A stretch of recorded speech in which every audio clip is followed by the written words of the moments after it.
everybody! I wanted to show you the puppet theater that I've made. I took an old box here and I decorated it with some columns, and there's a crown up top, and then I added a little bit of flair to make it pretty. I have some curtains here, and for today we're going to do a little song and a little puppet show about space, and so I added some tin foil to make it silvery and spacey. And I made two puppets today.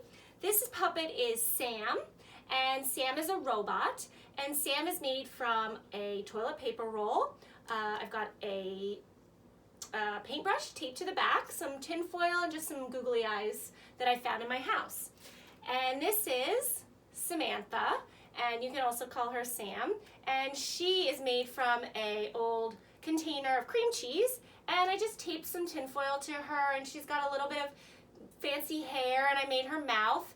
And these are my two robots that I made. So I challenge you, if you want, to make some robot puppets, and if you want, you could even make your own puppet theater.